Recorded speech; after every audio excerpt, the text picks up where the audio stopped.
L'humanité a laissé derrière elle de nombreux témoignages de son existence, et parmi les plus fascinants, mais aussi les plus tristes, figurent les villes fantômes. Ces lieux, autrefois débordants de vie, sont aujourd'hui plongés dans le silence et conservent les histoires d'époques révolues. Contrairement aux villes ordinaires qui se développent et grandissent au fil des siècles, traversant les générations et les civilisations, les villes fantômes s'arrêtent brusquement dans leur évolution, comme figées dans le temps, se transformant en monuments silencieux. Les raisons pour lesquelles les villes sont abandonnées peuvent être très diverses. Parfois, ce sont des catastrophes naturelles, comme des tremblements de terre, des inondations ou des éruptions volcaniques qui rendent la vie dans la ville impossible ou trop dangereuse. Dans d'autres cas, la cause peut être une catastrophe technologique, par exemple, des accidents dans des entreprises industrielles ou une pollution de l'environnement, rendant le territoire impropre à la vie. Les guerres et les crises économiques peuvent également entraîner la désolation des villes, privant les habitants de leurs moyens de subsistance et les obligeant à chercher une vie meilleure ailleurs. Mais parfois, la disparition des habitants est si soudaine et mystérieuse que même les scientifiques, les historiens et les archéologues modernes ne peuvent proposer d'explications univoques. Abonnez-vous à notre chaîne si ce n'est pas déjà fait. De nombreuses autres vidéos intéressantes vous attendent et nous allons continuer. Ces villages abandonnés sont comme conservés par le temps. Dans nombre d'entre eux, on peut encore voir des maisons avec leur mobilier intact, des jouets d'enfants laissés là où ils ont joué pour la dernière fois, des livres ouverts et des horloges arrêtées. Tout cela crée une atmosphère unique et nous permet de plonger dans le passé pour découvrir comment vivaient les gens ordinaires à différentes périodes de l'histoire. Grâce aux villes fantômes, nous pouvons voir de nos propres yeux les conséquences des processus historiques mondiaux et des événements locaux qui ont radicalement changé le destin de communautés entières. De plus, les villes abandonnées deviennent des laboratoires naturels uniques pour les scientifiques qui étudient comment la nature reprend progressivement possession des territoires qui appartenaient autrefois aux hommes. Aujourd'hui, nombre de ces lieux sont presque entièrement engloutis par les forêts, les déserts ou l'océan, nous rappelant que la nature finit toujours par reprendre ses droits. Cet étonnant processus de transformation des villes en une partie du paysage naturel est étudié comme un domaine distinct de la science, permettant de comprendre les lois de l'interaction entre l'homme et l'environnement. Aujourd'hui, nous allons parler de plusieurs villes fantômes emblématiques, chacune ayant sa propre histoire et ses propres raisons d'abandon.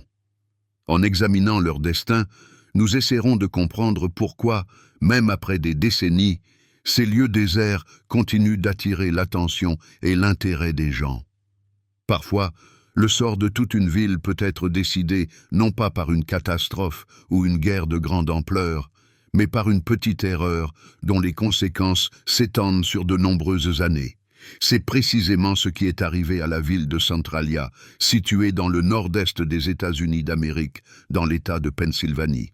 Cette petite ville est aujourd'hui presque entièrement abandonnée par ses habitants et pratiquement exclue des cartes géographiques officielles, mais la raison de sa disparition est vraiment unique. Il s'agit d'un incendie souterrain qui brûle continuellement depuis plus de 60 ans et qui, selon les prévisions des scientifiques, pourrait durer encore au moins un siècle. Centralia a été fondée au milieu du XIXe siècle, et son histoire a été dès le début inextricablement liée à l'extraction du charbon. Comme beaucoup d'autres villes minières américaines de l'époque, Centralia a connu une croissance rapide et a prospéré grâce à l'exploitation de riches gisements d'anthracite, un charbon dur de haute qualité, très demandé dans l'industrie et l'énergie. Au milieu du XXe siècle, la population de Centralia a atteint près de 2000 habitants, ce qui en faisait une agglomération assez importante pour une ville minière.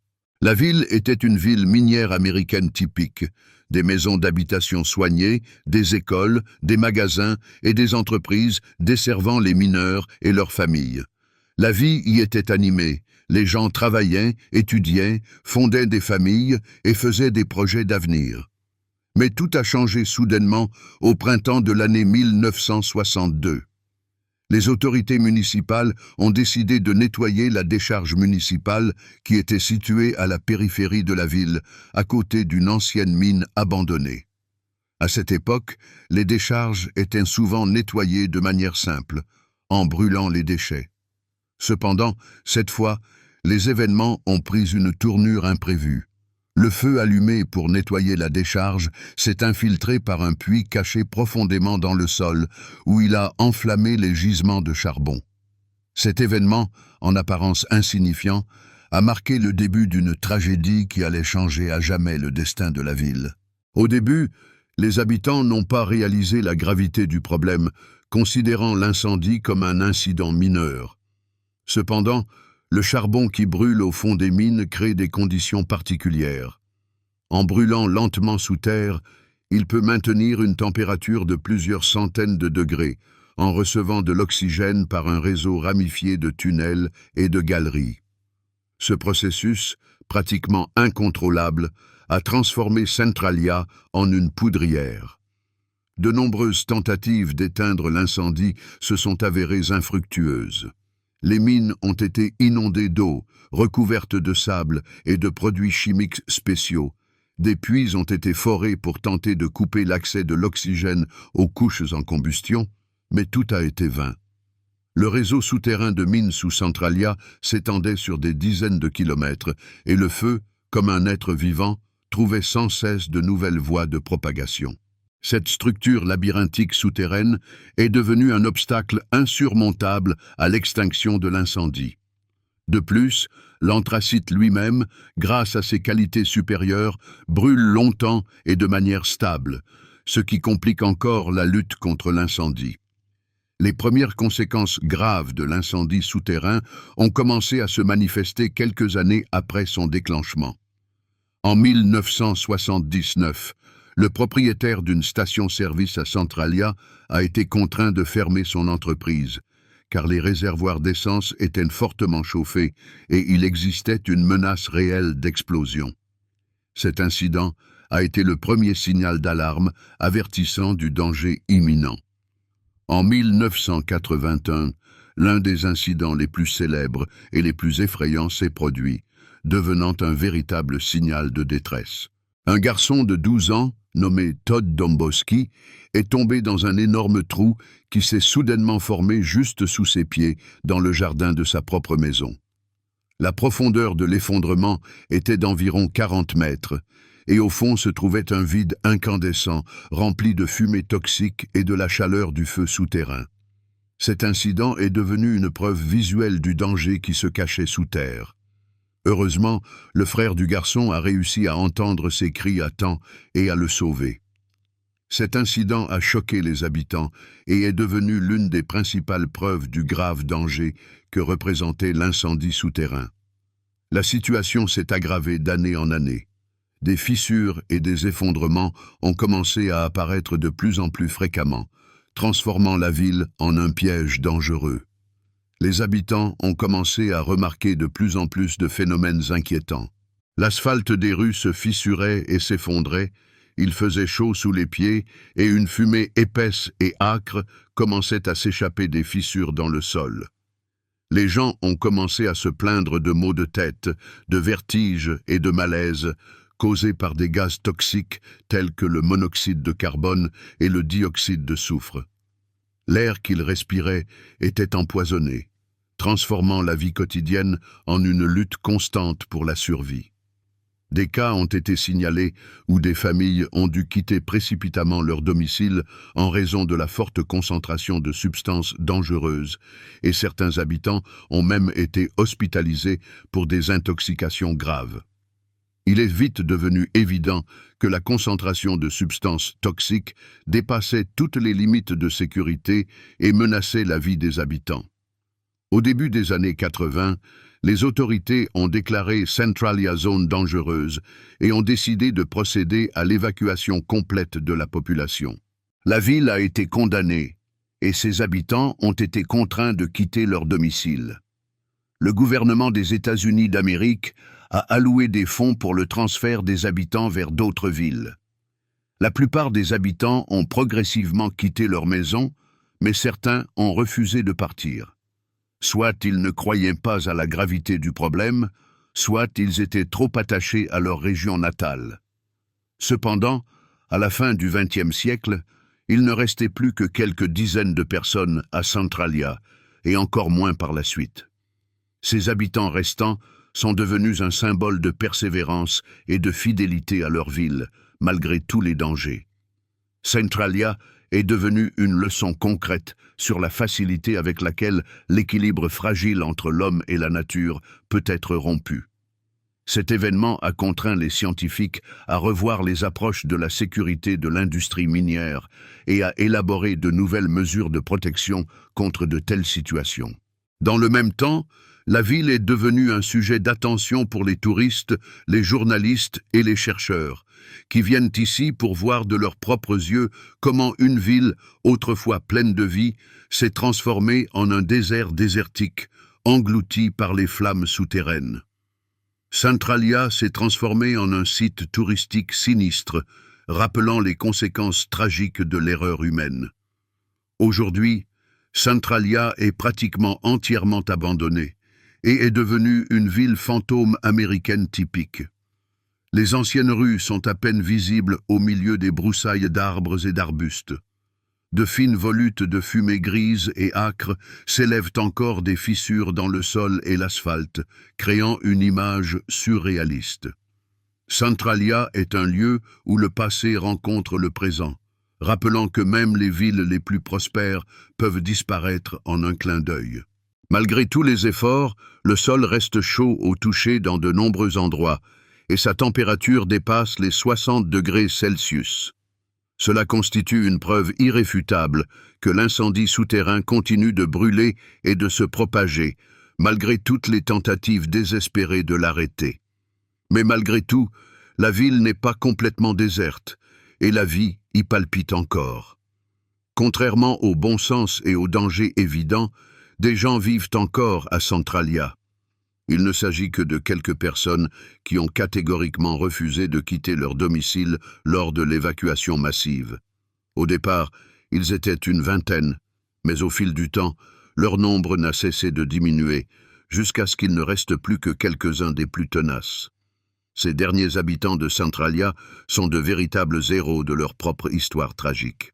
Ces personnes ont passé la majeure partie de leur vie à Centralia et malgré la menace constante d'émanations toxiques et la possibilité d'effondrement soudain du sol, elles n'imaginent pas vivre ailleurs.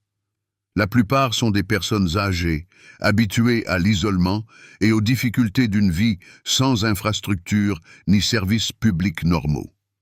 Elles dépendent de générateurs pour l'électricité et se rendent régulièrement dans les localités voisines pour s'approvisionner en nourriture et en eau. Leur vie est une lutte quotidienne pour survivre dans des conditions extrêmes.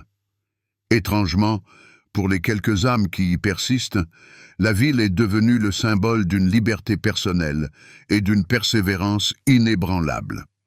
Officiellement, les autorités ont complètement rayé Centralia des registres des localités, supprimant son code postal et son indication sur les panneaux routiers. Mais les habitants restants continuent de revendiquer avec acharnement leur droit de vivre dans leur ville natale. Leur refus de quitter Centralia est un acte de rébellion et un symbole de fidélité à leurs racines. Ils ont même intenté des actions en justice, en vain jusqu'à présent, pour tenter de redonner à la ville son statut officiel. Actuellement, il est possible de se rendre à Centralia, même si cela n'est pas encouragé par les autorités. Formellement, la ville n'est pas fermée aux visiteurs, mais le territoire est considéré comme dangereux, et les autorités locales tentent par tous les moyens de limiter l'afflux de touristes en installant des panneaux d'avertissement et en bloquant parfois l'accès. Ces mesures visent à protéger les visiteurs potentiels des dangers qui rôdent dans cette ville fantôme. Néanmoins, ce lieu jouit d'une grande popularité auprès des touristes, des historiens et des amateurs de lieux insolites. Centralia attire l'attention tant par ses paysages énigmatiques que par son histoire hors du commun. Nombreux sont ceux qui viennent ici pour voir de leurs propres yeux les fissures fumantes dans le sol, photographier les maisons abandonnées et ressentir l'atmosphère particulière de cette ville fantôme enveloppée de fumée. Ce tourisme macabre attire des gens du monde entier, désireux de toucher du doigt la tragédie de Centralia. La ville est particulièrement étrange par temps froid et humide, lorsque la fumée qui s'échappe du sol se mélange à l'air froid, créant une couche basse et brumeuse qui rampe lentement au-dessus des rues et des terrains envahis par la végétation. Dans ces moments-là, Centralia apparaît comme un lieu véritablement mystique, ce qui ne fait qu'accroître l'intérêt des touristes et des photographes. Ces paysages sinistres font de Centralia l'une des villes fantômes les plus photographiées au monde. Il est important de noter que la visite de Centralia comporte des risques réels. Les gaz toxiques et les effondrements de terrain représentent toujours une menace sérieuse. Les touristes qui visitent la ville doivent être particulièrement prudents et attentifs, surveiller leurs pas et ne pas s'approcher trop près des fissures et des effondrements. Par conséquent, si l'envie vous prend de visiter cette ville, il est conseillé d'étudier attentivement les recommandations des spécialistes afin d'éviter des conséquences tragiques. Il est recommandé d'utiliser des protections respiratoires et des chaussures à semelles résistantes et de se souvenir que vous le faites exclusivement à vos risques et périls. Il n'est pas étonnant qu'une ville aussi insolite et sinistre que Centralia ait donné naissance à de nombreuses légendes et attiré l'attention de la culture populaire. Les personnes qui ont visité cette ville ou qui en ont entendu parler ont souvent créé leurs propres histoires, essayant d'expliquer les phénomènes mystérieux qui s'y produisent. La ville s'est enveloppée de mythes et de spéculations, devenant une source d'inspiration pour les écrivains, les cinéastes et les artistes.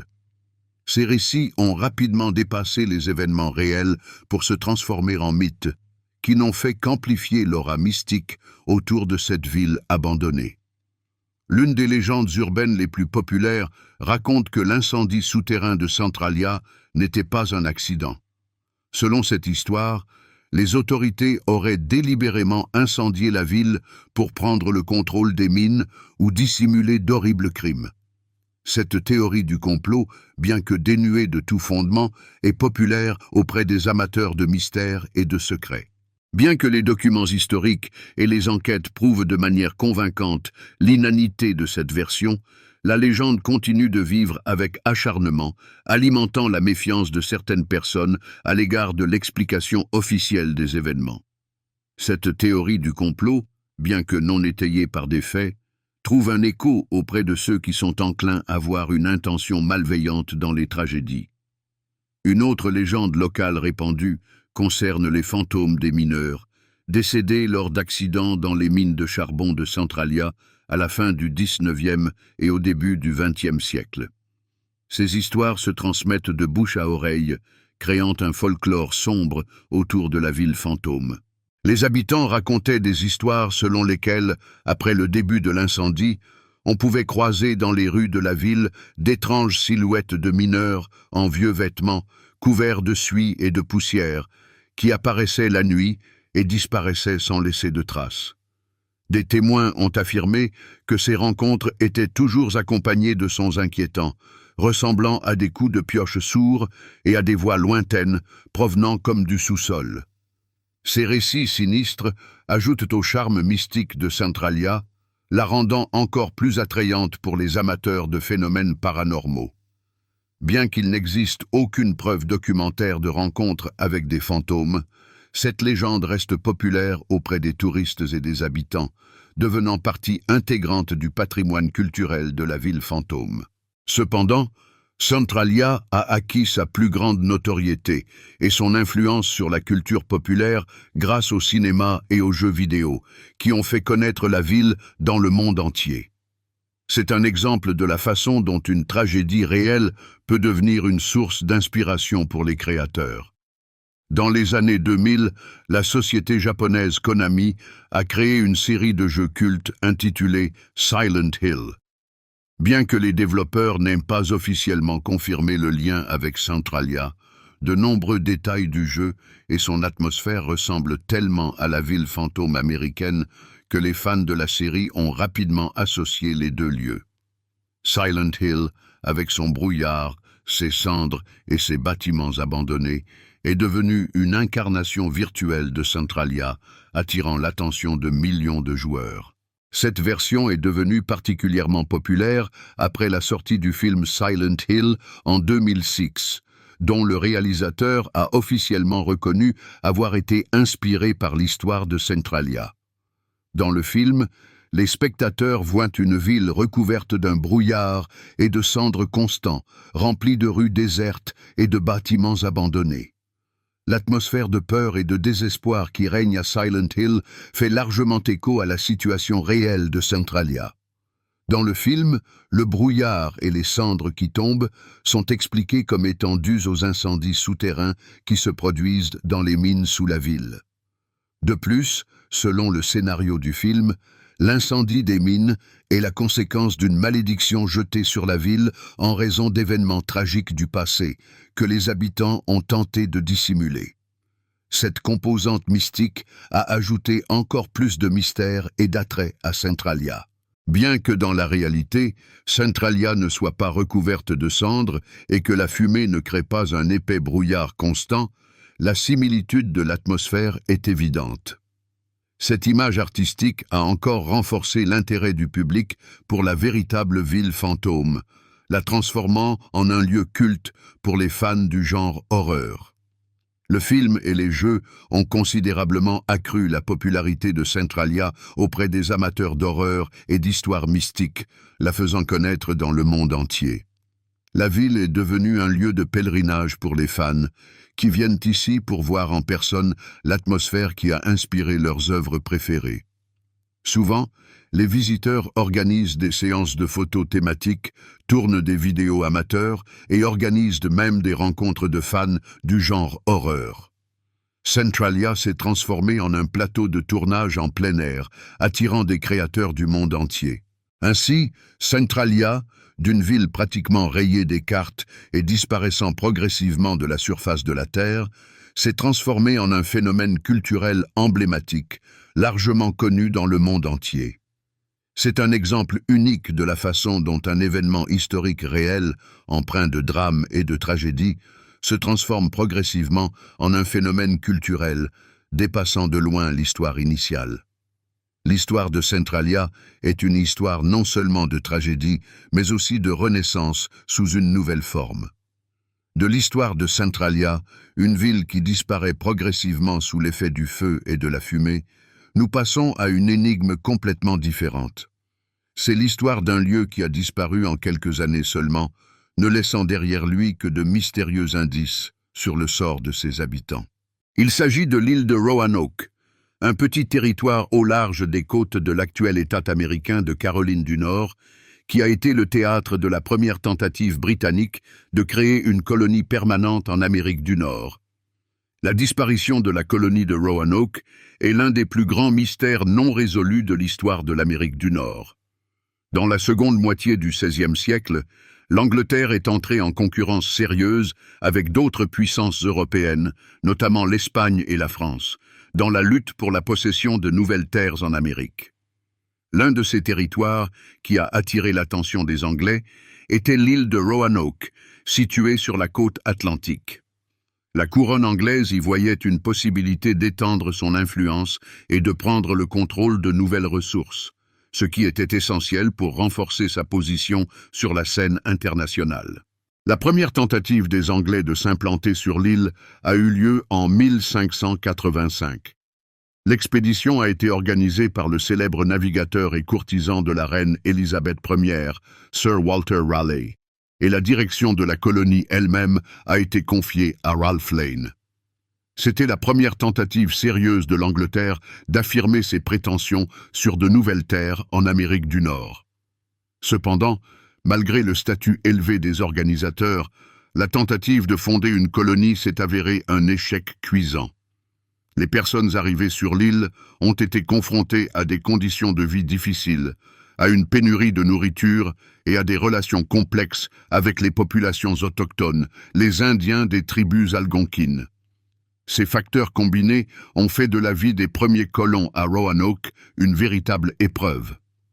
Au début, les Indiens ont accueilli les Anglais avec amitié et curiosité, espérant une coopération mutuellement bénéfique. Ils ont aidé les colons en leur fournissant de la nourriture et en leur apprenant à survivre dans des conditions inconnues, ce qui était essentiel pour l'adaptation des Anglais à un nouvel environnement.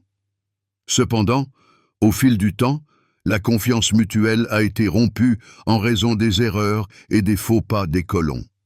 La détérioration des relations fut principalement due à la politique imprudente des colons, qui agissaient souvent avec dureté et ne respectaient pas toujours les coutumes et traditions locales. De plus, ils ne jugeaient pas nécessaire de respecter les accords passés avec les Indiens, ce qui suscitait un mécontentement légitime de ces derniers.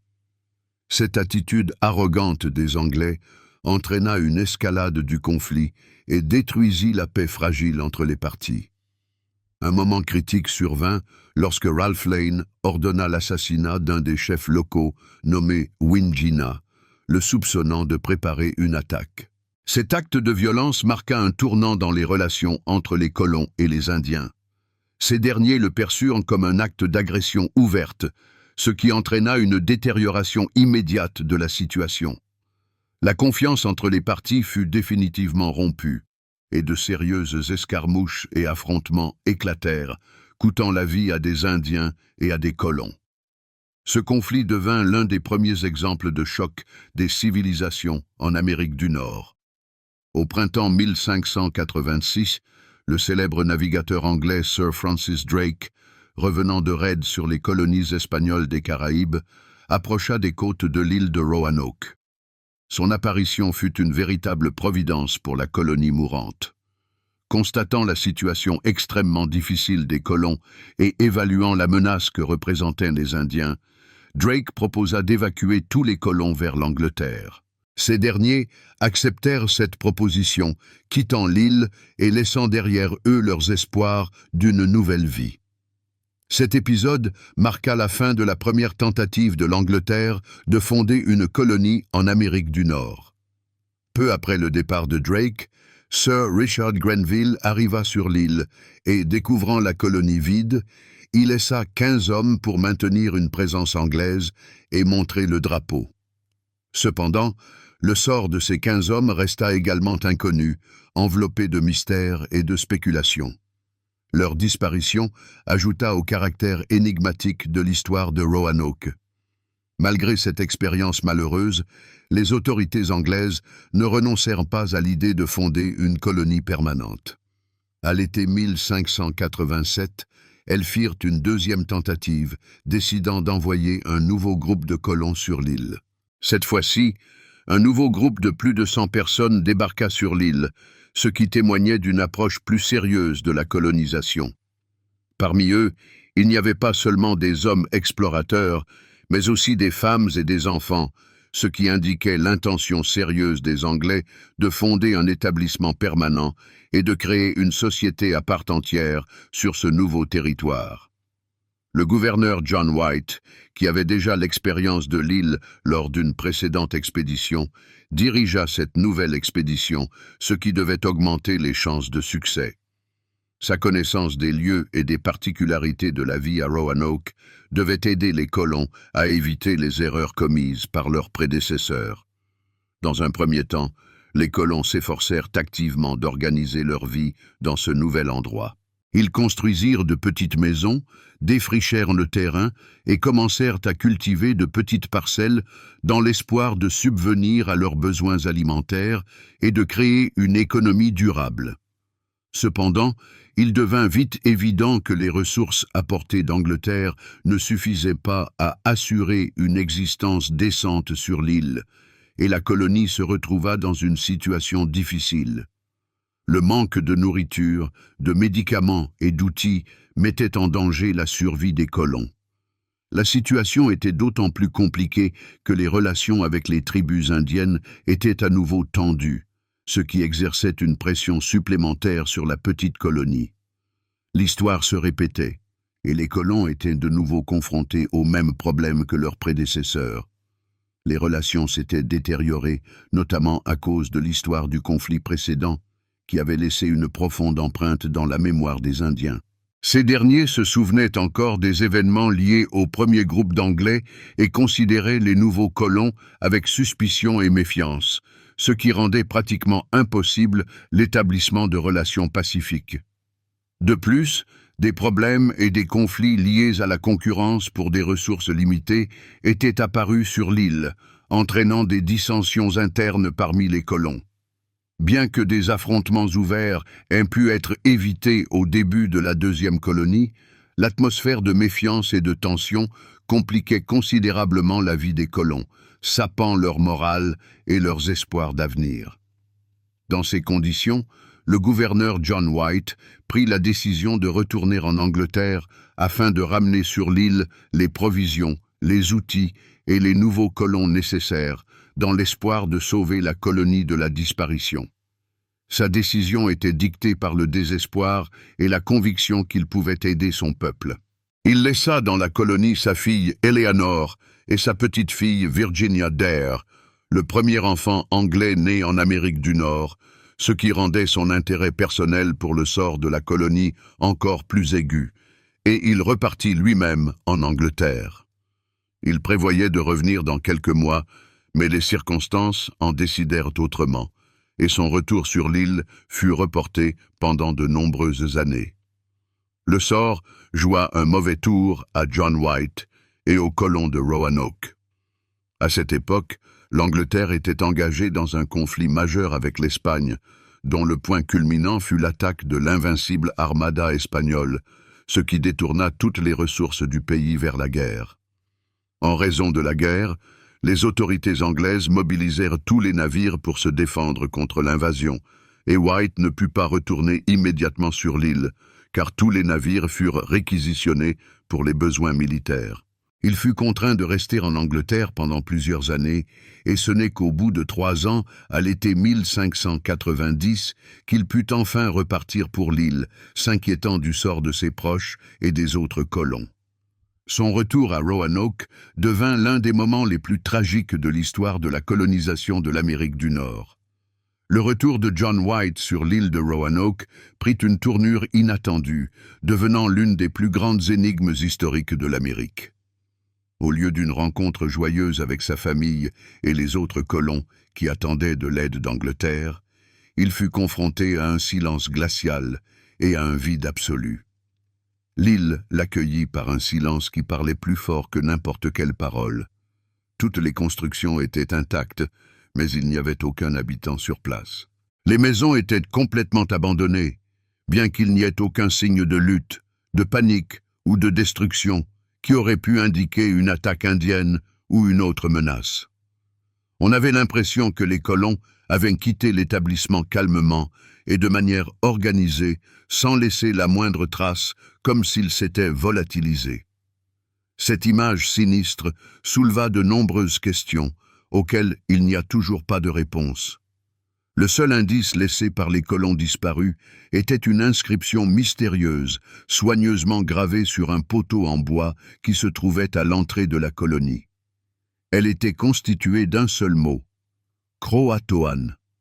De plus, les lettres Crow avaient été gravées sur un arbre à proximité, comme si quelqu'un avait voulu poursuivre l'inscription, mais n'avait pas eu le temps de le faire. Ces signes mystérieux sont devenus le point de départ de nombreuses théories et spéculations. White reconnut immédiatement ce mot. Croatoan est le nom d'une île voisine, habitée par une tribu indienne du même nom, qui avait auparavant entretenu des relations assez pacifiques avec les Anglais. Cela donnait l'espoir que les colons avaient trouvé refuge auprès de leurs alliés. Avant son départ, White avait convenu avec les colons qu'en cas de danger ou de nécessité de quitter l'île, ils devraient laisser un signe correspondant et indiquer où ils étaient partis. Cet accord devait faciliter la recherche des colons disparus.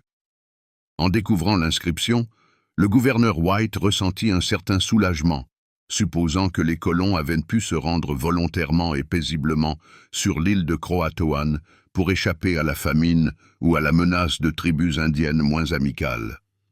Il espérait que sa fille et sa petite-fille étaient en sécurité. Cependant, il ne réussit jamais à vérifier cette version, ce qui rendit cette énigme encore plus tragique. Lorsque White tenta de naviguer vers l'île de Croatoan, une violente tempête endommagea les navires, obligeant l'expédition à retourner en Angleterre. Les éléments, comme par une mauvaise volonté du destin, l'empêchèrent de découvrir la vérité sur le sort des colons. Ainsi, les circonstances empêchèrent une fois de plus White de connaître le sort de sa fille, de sa petite-fille et des autres colons disparus, le laissant dans l'ignorance et le désespoir. Au cours des années suivantes, les explorateurs et navigateurs anglais tentèrent d'étudier l'île de Croatoan, mais en raison des conditions météorologiques difficiles et des caractéristiques de navigation dangereuses des eaux côtières, aucune étude approfondie ne fut réalisée. La nature semblait protéger le secret de Roanoke des regards indiscrets. Certaines expéditions réussirent tout de même à débarquer sur l'île au péril de leur vie. Cependant, ils ne découvrirent aucune trace certaine de la présence de colons anglais, ce qui renforça la conviction que les colons avaient disparu sans laisser de traces.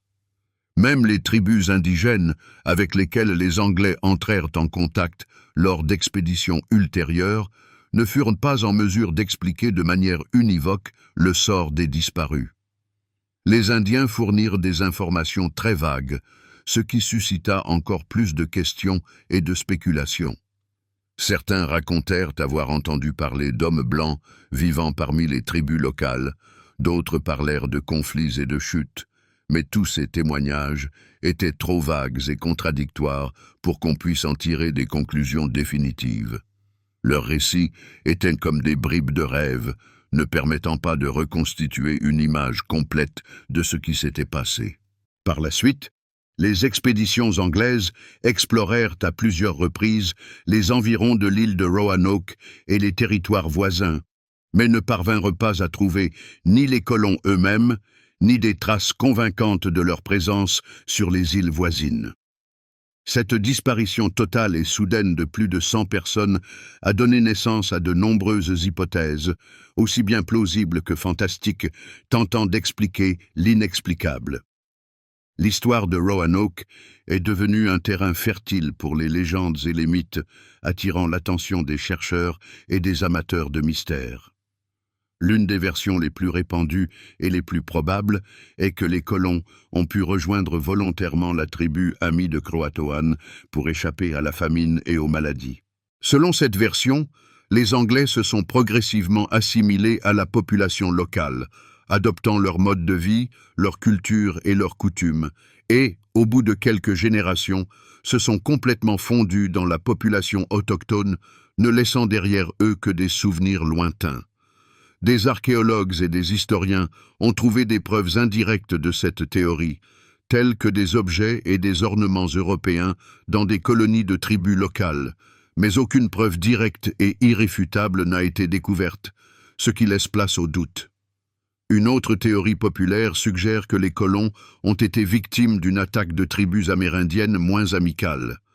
Des conflits et des relations hostiles avec les populations locales auraient pu mener à une agression, au cours de laquelle les colons auraient été tués ou capturés. Cependant, l'absence de toute trace évidente de violence ou de bataille découverte sur le site de la colonie affaiblit cette hypothèse. Une autre explication possible est que les colons ont tenté de s'installer plus à l'intérieur des terres, où les conditions de vie et d'agriculture leur semblaient peut-être plus favorables. Il est tout à fait plausible que les colons aient décidé de quitter l'île à la recherche d'un endroit plus sûr et qu'ils aient péri en chemin, victimes de la faim, de maladies ou d'affrontements avec d'autres tribus amérindiennes. Ce scénario tragique ne peut pas non plus être écarté. Cependant, cette hypothèse reste également non confirmée, car aucune preuve archéologique convaincante d'une telle migration n'a été trouvée. Cela remet en question cette théorie et la maintient au rang de simple spéculation. Bien sûr, des versions fantastiques ont également vu le jour, ajoutant une touche de mystère et de surnaturel à l'histoire de Roanoke. Dans la culture populaire et la littérature, des hypothèses concernant des phénomènes surnaturels, l'enlèvement des colons par des extraterrestres ou leur disparition à la suite d'événements mystiques ont souvent été évoquées. Bien que ces versions soient totalement dépourvues de fondements scientifiques, elles ont ajouté une aura de mystère et de popularité à l'histoire de Roanoke auprès d'un large public, alimentant ainsi l'intérêt pour cette énigme non résolue. Mais malgré un grand nombre de recherches, de théories historiques et de fouilles archéologiques, il n'y a toujours pas de réponse définitive à la question de savoir où ont disparu les habitants de la première colonie britannique en Amérique du Nord. L'histoire de Roanoke reste l'un des mystères les plus captivants et non résolus de l'histoire américaine. À présent, faisons un saut de plusieurs siècles pour examiner un tout autre exemple de ville qui a été contrainte de se vider du jour au lendemain, ne laissant derrière elle que des rues désertes et des bâtiments silencieux. Cette fois, la cause est la plus grande catastrophe technologique de l'histoire de l'humanité, qui a changé à jamais le destin de dizaines de milliers de personnes et laissé une empreinte profonde dans la mémoire collective. Il s'agit de la ville de Pripyat, devenue un symbole des conséquences de l'ère atomique et un avertissement des dangers potentiels liés à l'utilisation de l'énergie nucléaire. Pripyat est une ville fantôme qui nous rappelle une tragédie et une erreur humaine. La ville a été fondée le 4 février 1970 spécialement pour les employés de la centrale nucléaire de Tchernobyl, l'un des projets les plus vastes et les plus ambitieux de l'Union soviétique dans le domaine de l'atome pacifique, symbolisant le progrès scientifique et la puissance technologique du pays. La ville était située à seulement 3 kilomètres de la centrale elle-même et était une colonie soviétique modèle, offrant des conditions de vie idéales et conçues pour assurer un cadre de vie confortable aux travailleurs de la centrale et à leurs familles. En quelques années seulement après sa fondation, Pripyat est passé d'un petit village ouvrier à une ville en plein essor, où, au milieu des années 80, vivaient déjà plus de 47 000 personnes, ce qui en faisait l'une des villes les plus prometteuses et à la croissance la plus rapide de l'Union soviétique. Pripyat était la fierté de l'urbanisme soviétique et un symbole d'un avenir radieux. Les architectes et les urbanistes de l'Union soviétique n'ont pas ménagé leurs efforts pour rendre Pripyat aussi pratique et confortable que possible pour la vie de ses citoyens, créant une ville où tout avait été pensé dans les moindres détails. La ville a été conçue comme un exemple de l'idéal soviétique. Des rues spacieuses avec des cours aménagés, des immeubles modernes de plusieurs étages avec des appartements bien équipés, un chauffage centralisé, un approvisionnement en eau et une infrastructure bien développée. Tout cela rendait la vie à Pripyat confortable et pratique, conformément à l'idéal soviétique. L'accent était particulièrement mis sur le niveau élevé de la vie sociale, qui était l'une des priorités du système soviétique. Les habitants de la ville avaient accès aux meilleurs soins médicaux, à des établissements d'enseignement modernes et à des installations sportives, ce qui leur offrait toutes les possibilités de développement et d'épanouissement. Une atmosphère particulière de confort et d'optimisme y était créée, soulignant les idéaux et les ambitions du système soviétique, et la ville était un symbole de confiance en l'avenir.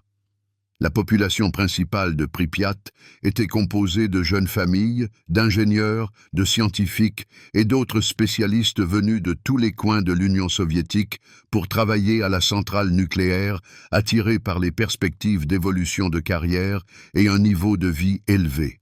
La centrale était considérée non seulement comme le projet énergétique le plus important du pays, mais aussi comme un lieu de travail prestigieux, attirant des travailleurs hautement qualifiés, ce qui a contribué à la formation d'une atmosphère intellectuelle et créative particulière dans la ville. Une atmosphère de stabilité et de confiance en l'avenir régnait dans la ville, et les gens croyaient en un avenir radieux. Cependant, toute cette stabilité a été soudainement anéantie dans la nuit du 26 avril 1986, lorsqu'une catastrophe s'est produite dans le 4e bloc de la centrale nucléaire de Tchernobyl, réduisant à néant tous les espoirs et tous les projets. Lors d'un test de routine des systèmes de sécurité du réacteur, le personnel de la centrale a commis plusieurs erreurs critiques qui ont eu des conséquences tragiques. Dans un premier temps, la puissance du réacteur a été trop fortement réduite, puis, lors d'une tentative de rétablissement, il y a eu une brusque augmentation, entraînant une surchauffe du combustible nucléaire. Ces erreurs se sont avérées fatales et ont conduit à une catastrophe dont l'ampleur était difficile à imaginer. En conséquence, la pression dans le réacteur a brusquement augmenté, ce qui a entraîné une explosion qui a complètement détruit le bloc réacteur, libérant d'énormes quantités de substances radioactives dans l'atmosphère. Les conséquences ont été véritablement catastrophiques. Une énorme quantité de substances radioactives a été rejetée dans l'atmosphère, se propageant sur des milliers de kilomètres, affectant des territoires non seulement de l'Union soviétique, mais aussi d'Europe, et mettant en danger la santé de millions de personnes. La catastrophe de Tchernobyl est devenue la catastrophe technologique la plus importante de l'histoire de l'humanité, changeant le monde à jamais. Dans les premières heures qui ont suivi l'accident, les spécialistes et la direction de la centrale ont sous-estimé l'ampleur de la catastrophe, tentant de dissimuler ou de minimiser les informations sur ce qui s'était passé, ce qui a eu des conséquences tragiques et des victimes injustifiées. Ce retard dans l'information de la population et l'adoption des mesures de précaution nécessaires a aggravé la situation et augmenté le nombre de victimes. Malgré cela, les pompiers et le personnel de la centrale ont désespérément tenté d'éteindre l'incendie du bloc énergétique sans disposer des équipements de protection appropriés et en mettant leur vie en danger mortel. Beaucoup d'entre eux ont reçu des doses mortelles de radiation et sont devenus les premières victimes de la catastrophe, faisant preuve d'héroïsme et d'abnégation lors de la liquidation des conséquences de l'accident. De plus, dans les premiers jours qui ont suivi l'explosion, des milliers de personnes, dont les habitants de Pripyat et des régions avoisinantes, ont été exposées à une forte contamination radioactive, ce qui a eu un impact négatif sur leur santé et leur bien-être. Les effets de l'irradiation se sont manifestés progressivement, provoquant des maladies aiguës et chroniques, notamment le mal des rayons, des cancers et des pathologies génétiques, ce qui a entraîné des souffrances et la mort prématurée de nombreuses personnes. L'accident de la centrale nucléaire de Tchernobyl a par la suite entraîné de graves conséquences médicales et environnementales, dont l'impact se fait encore sentir aujourd'hui, rappelant la nécessité de prendre soin de l'environnement et d'assurer la sécurité de l'énergie nucléaire.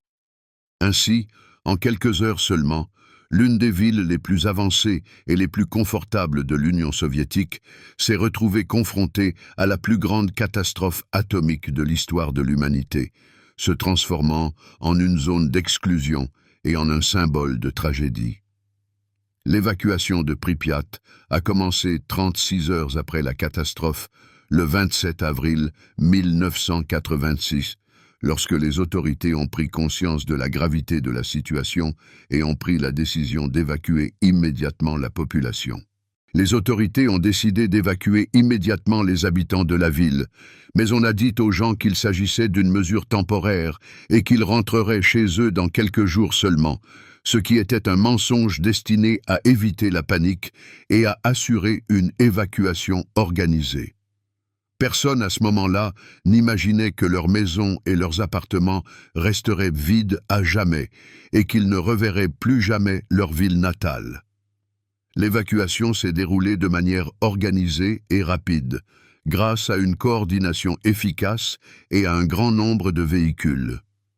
Plus de 1000 bus ont été mobilisés pour évacuer toute la population de la ville, soit plus de 47 000 personnes, en quelques heures, ce qui en a fait l'une des plus grandes opérations d'évacuation de l'histoire. On n'a donné aux habitants que quelques heures pour se préparer, en leur demandant de n'emporter que leurs papiers, leur argent et un minimum d'effets personnels, afin d'accélérer le processus d'évacuation et d'éviter les embouteillages. Les gens ont quitté leurs appartements, laissant pratiquement tout ce qu'ils avaient accumulé pendant des années de vie dans cette ville, dans l'espoir d'un retour rapide. En conséquence, Pripyat est resté figé à jamais dans un état d'étrange désolation surréaliste, comme si la ville s'était soudainement arrêtée au milieu de sa vie normale, se transformant en une capsule temporelle, conservant l'atmosphère de l'époque soviétique. Aujourd'hui, l'atmosphère de Pripyat est un spectacle à la fois saisissant et lugubre, qui attire des touristes et des chercheurs du monde entier.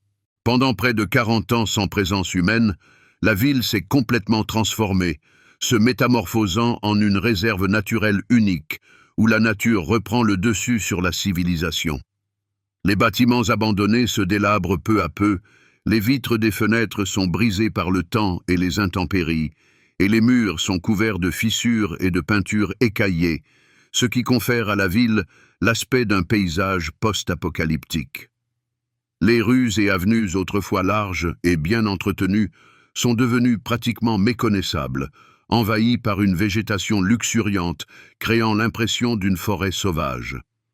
Les arbres, les arbustes et l'herbe ont poussé à travers l'asphalte, et une véritable forêt a poussé au milieu des anciennes rues de la ville, témoignant de la force de la nature et de sa capacité à se rétablir même après des catastrophes. Les jardins d'enfants et les écoles abandonnées font particulièrement forte impression, où l'on peut encore voir des jouets éparpillés sur le sol, des manuels scolaires poussiéreux sur les pupitres et des dessins d'enfants qui s'estompent peu à peu sur les murs. Ces lieux suscitent un sentiment de tristesse et de nostalgie pour une enfance perdue. On croirait presque que les enfants viennent de sortir en récréation et qu'ils vont bientôt retourner en classe, donnant l'illusion que le temps s'est arrêté à Pripyat. Dans les immeubles d'habitation, l'atmosphère n'est pas moins saisissante, imprégnée de l'esprit de l'époque soviétique. Dans les appartements, on trouve de vieux téléviseurs, dans les cuisines, il reste de la vaisselle, et sur le sol, des livres et des magazines que les habitants n'ont pas eu le temps ou l'envie d'emporter avec eux, laissant derrière eux des témoignages de leur vie passée. L'un des symboles les plus célèbres et les plus reconnaissables de Pripyat est le parc d'attractions, dont l'ouverture était prévue pour le 1er mai 1986, mais qui n'a jamais eu lieu, devenant ainsi un symbole d'espoir déçu et de plans anéantis. Les attractions n'ont jamais accueilli leurs premiers visiteurs, restant les témoins silencieux de la tragédie. La grande roue, avec ses cabines figées qui s'élèvent encore au-dessus des arbres et des herbes folles, est particulièrement emblématique et est devenue l'un des sujets les plus photographiés de Pripyat. Elle s'est transformée en un monument à la fois sinistre et fascinant de l'ère soviétique et de la tragédie qui a changé à jamais le destin de la ville, rappelant la fragilité de la vie humaine et la nécessité de prendre soin de l'environnement. Bien que près de 4 décennies se soient écoulées depuis l'accident, le niveau de radiation à Pripyat reste encore bien supérieur à la normale, ce qui rend la visite de la ville dangereuse pour la santé. Dans certains endroits de la ville, il dépasse la norme d'un facteur de 10, voire de 100, ce qui exige le respect de mesures de précaution strictes lors de la visite de la zone d'exclusion. Certains points, connus sous le nom de points chauds, sont particulièrement dangereux, car le niveau de radiation y reste extrêmement élevé, et il est absolument interdit d'y pénétrer. Cependant, dans la plupart des quartiers de la ville, les radiations ne représentent plus un danger aigu pour les visites de courte durée, ce qui permet à des milliers de touristes du monde entier de venir chaque année voir cette ville fantôme unique, qui impressionne par son atmosphère et son histoire. Des excursions sont régulièrement organisées en compagnie de guides professionnels et avec l'utilisation de dosimètres afin d'assurer la sécurité des visiteurs et de minimiser les risques. Pripyat est devenu un symbole de tragédie et en même temps un objet d'intérêt touristique. Un phénomène insolite à Pripyat est celui des soi-disant forêts rousses, qui sont des zones autour de la ville où les pins ont pris une couleur rougeâtre en raison de l'exposition aux radiations, devenant un rappel effrayant des conséquences de la catastrophe. Au cours des premières semaines qui ont suivi la catastrophe, les arbres sont morts en masse, ayant reçu une dose critique de radiation, et se sont transformés en déchets radioactifs. La forêt est devenue un symbole de la zone d'exclusion, et le territoire des forêts rousses est devenu l'une des zones les plus radioactives et les plus fermées autour de Pripyat, représentant un grave danger pour la santé humaine.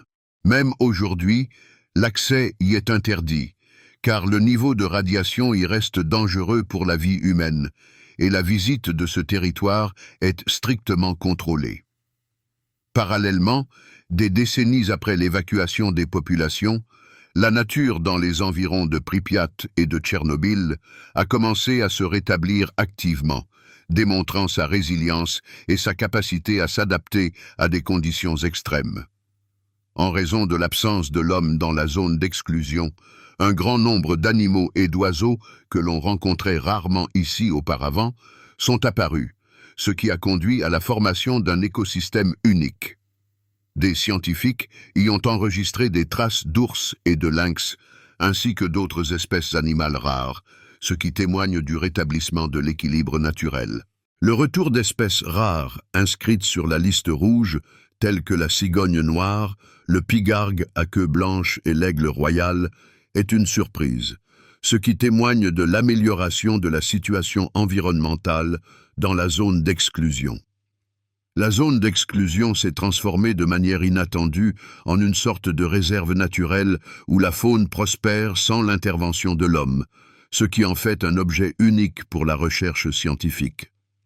Bien que les animaux souffrent bien sûr aussi des effets des radiations, ce qui entraîne des modifications de leur santé et de leur génétique, la population d'animaux sauvages dans la zone d'exclusion affiche globalement une croissance stable, ce qui témoigne de sa capacité à s'adapter à des conditions défavorables. Avec le temps, la nature reprend de plus en plus ses droits, engloutissant peu à peu la ville, autrefois considérée comme un modèle de confort et d'ordre, et la transformant en un paysage sauvage et insolite. Aujourd'hui, Pripyat reste l'un des lieux les plus visités par les touristes parmi les villes fantômes du monde, attirant des personnes du monde entier qui souhaitent voir de leurs propres yeux les conséquences de la catastrophe et apprécier la force de la nature.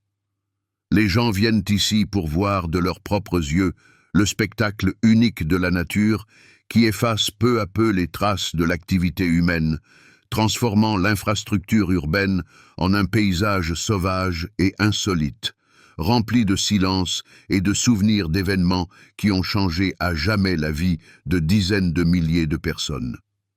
Pripyat n'est pas seulement une ville fantôme, mais aussi un monument à la tragédie humaine et, en même temps, un symbole d'espoir de reconstruction. Après l'atmosphère à la fois sinistre et fascinante de Pripyat d'aujourd'hui, nous nous rendrons sur un autre continent et dans un environnement naturel complètement différent, afin de découvrir un autre exemple frappant de la façon dont une ville autrefois prospère peut se transformer en un fantôme, ne laissant derrière elle que des dunes de sable et des bâtiments silencieux.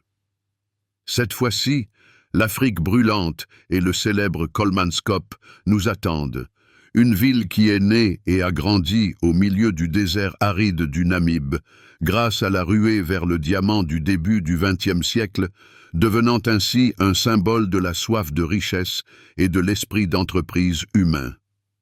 Kolmanskop est une ville qui a été créée à partir du sable et qui est retournée au sable.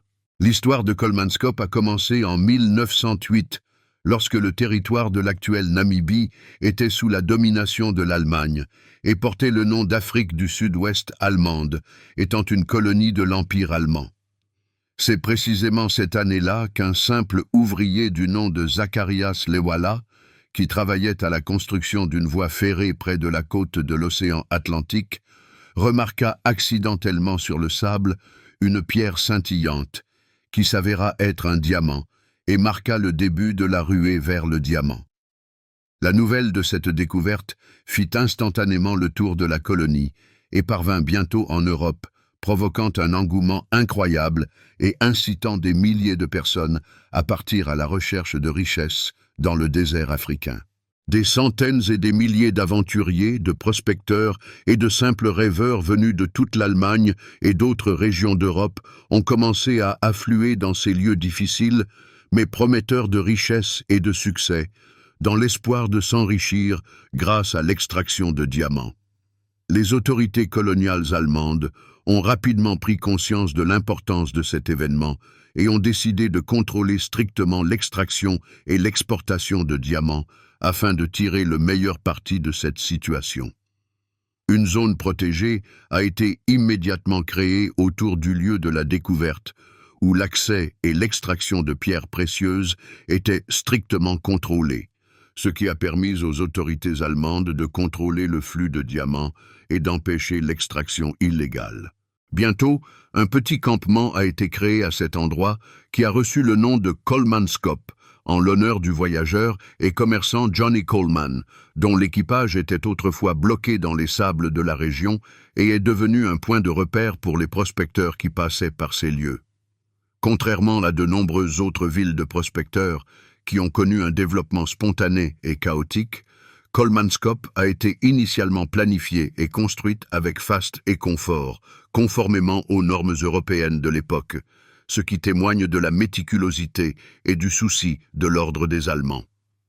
Les architectes et les ingénieurs allemands ont réussi à construire ici non pas de simples baraquements temporaires pour les prospecteurs, mais une véritable ville européenne au milieu d'un désert aride, en fournissant à ses habitants tout ce dont ils avaient besoin pour une vie confortable. Les maisons des riches citadins étaient spacieuses, à 2 étages, avec de larges vérandas, des balcons et de grandes fenêtres, assurant la fraîcheur pendant les chaudes journées et créant des conditions de vie confortables dans le climat désertique rigoureux. Les maisons des ouvriers et des employés étaient plus simples, mais également confortables et bien équipées, avec tout le confort moderne, ce qui rendait la vie à Colemanskop attrayante pour beaucoup. La vie à Colemanskop s'est développée très rapidement, et la ville est vite devenue l'une des localités les plus modernes et les plus développées d'Afrique.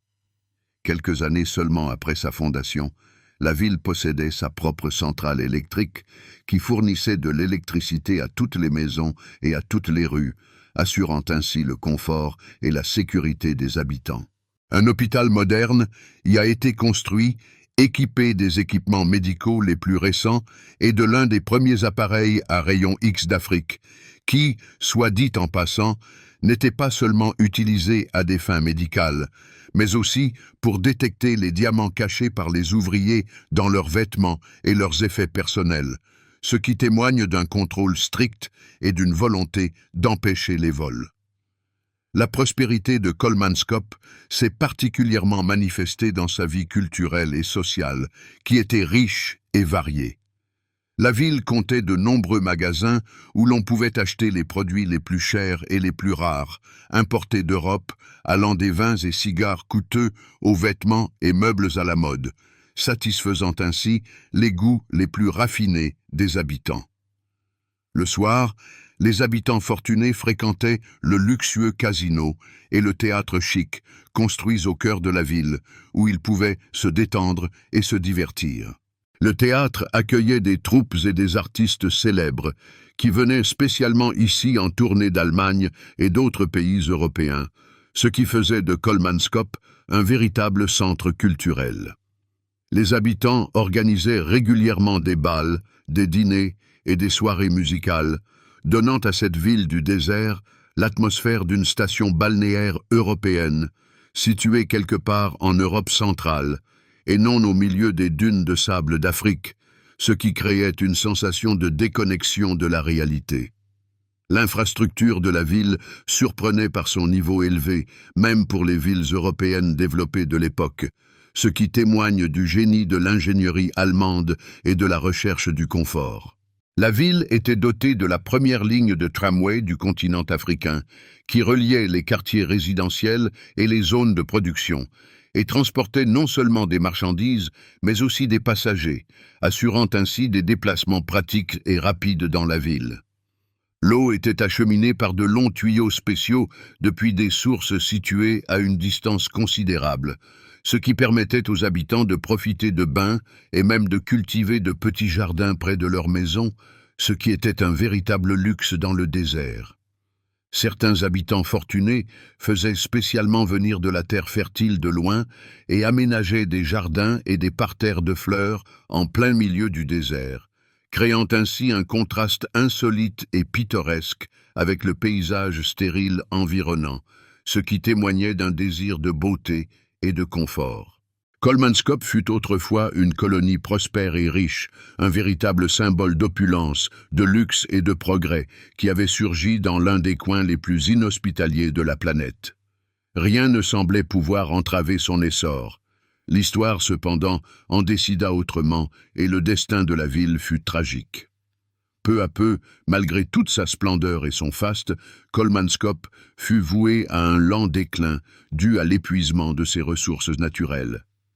Dès le début des années 20 du XXe siècle, il devint évident que les gisements de diamants près de la ville s'amenuisaient progressivement et que l'extraction des pierres précieuses devenait de plus en plus ardue et coûteuse.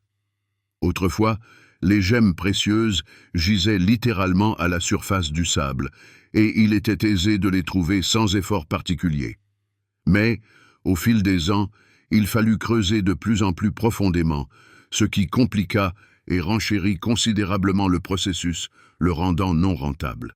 Le coup de grâce pour Kolmanskop fut la découverte de nouveaux gisements de diamants, plus riches, plus au sud, près du fleuve Orange, à proximité de la frontière avec l'actuelle Afrique du Sud, ce qui rendit l'extraction de diamants à Kolmanskop non viable.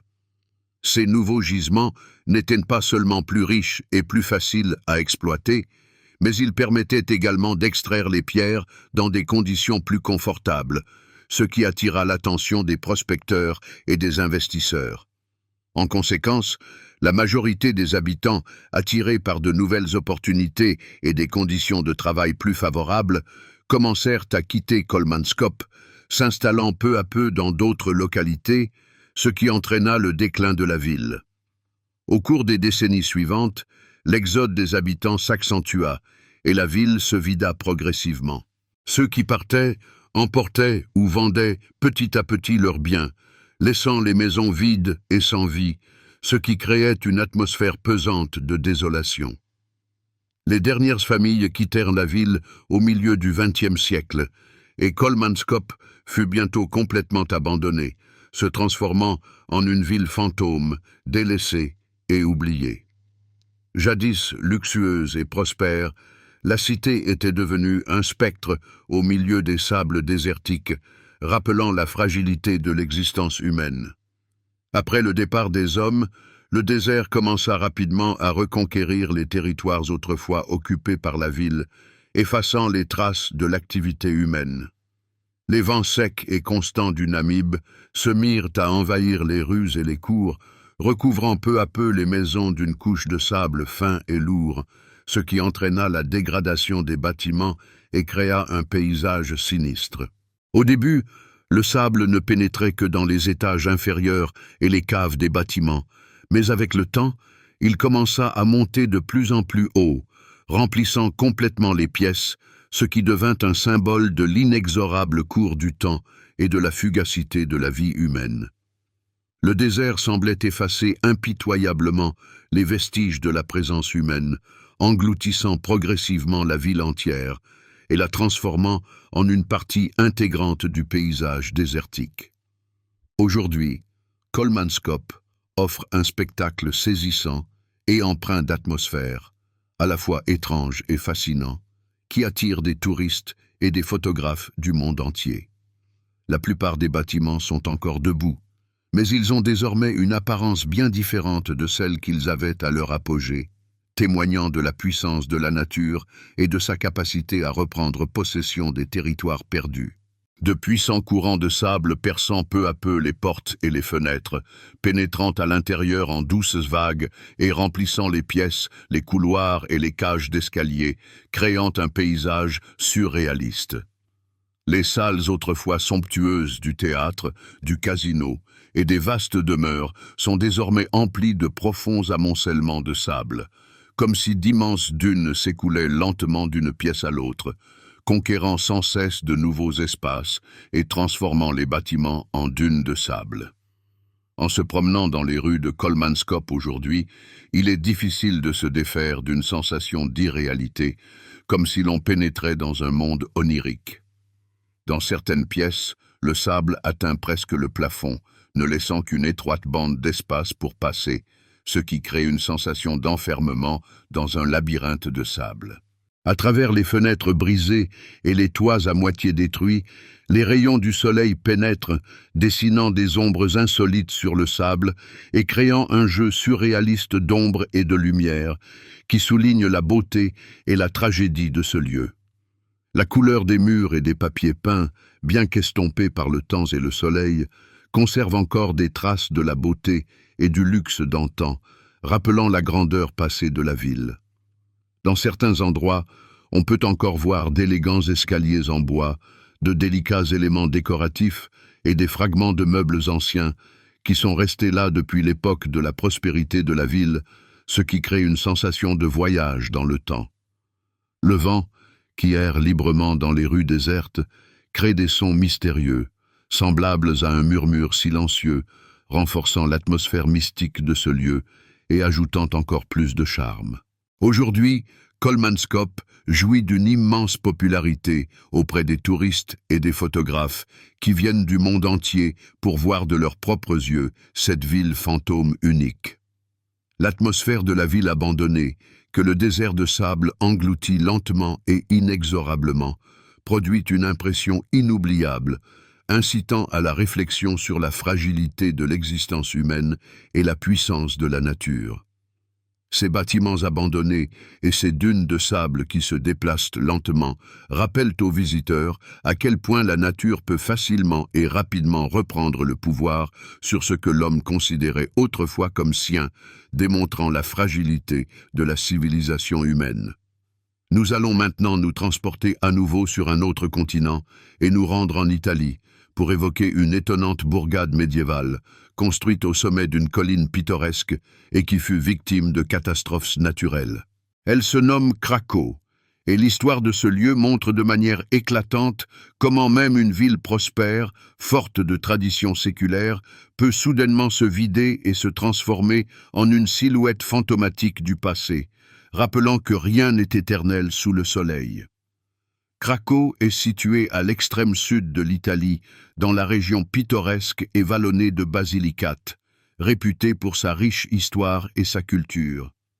L'histoire de la ville a commencé au 8e siècle de notre ère, lorsque les habitants, cherchant une protection fiable contre les raids des Sarrasins et d'autres conquérants, décidèrent de construire un village sur une haute colline, presque inaccessible, culminant à environ 400 mètres, ce qui la rendait difficile d'accès pour les ennemis. Cette position assurait une défense naturelle et permettait aux habitants de voir l'approche des ennemis à l'avance, leur donnant un avantage stratégique et la possibilité de se préparer à la défense. Au Moyen Âge, Kraków était pleine de vie et d'animation, se développant activement grâce au commerce et à l'agriculture, et devint un centre important de la région. Grâce aux terres fertiles des vallées au pied de la colline, les habitants cultivaient avec succès des céréales, des vignes et des oliviers, ce qui assurait leur sécurité alimentaire et leur prospérité économique.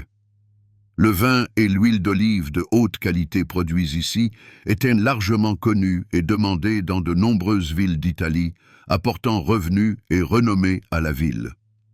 Outre l'agriculture, de nombreux métiers prospéraient dans la ville.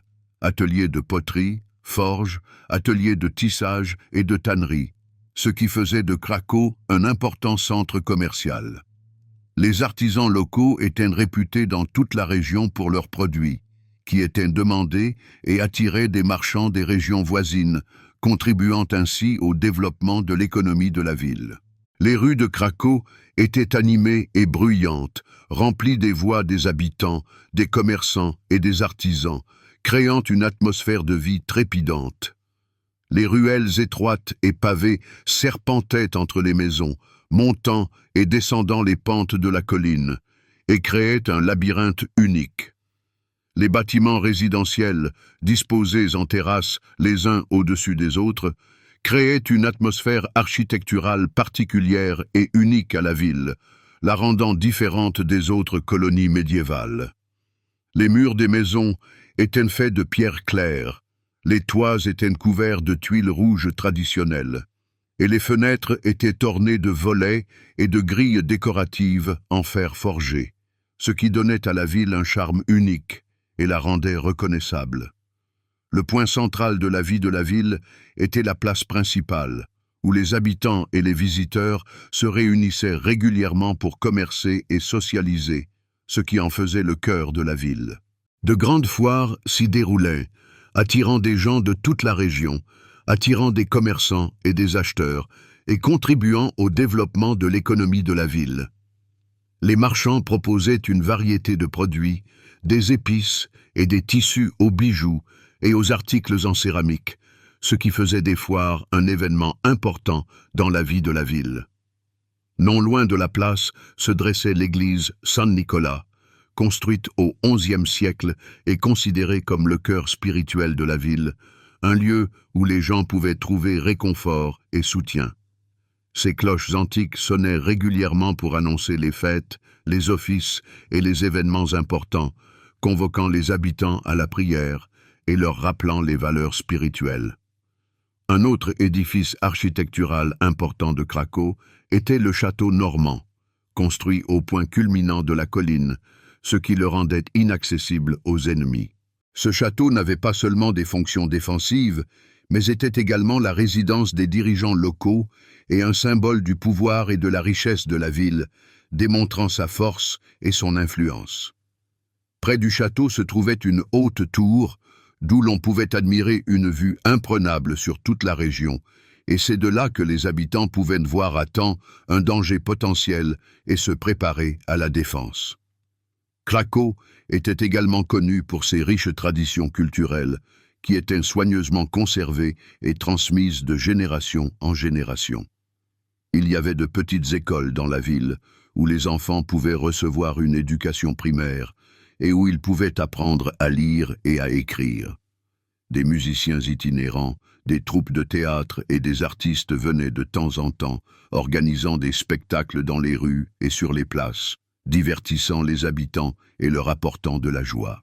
Les festivals populaires, les fêtes des récoltes, les processions religieuses et les carnavals, accompagnés de musique, de danse et de diverses friandises, étaient une partie importante de la vie, ce qui rendait la vie dans la ville riche et passionnante.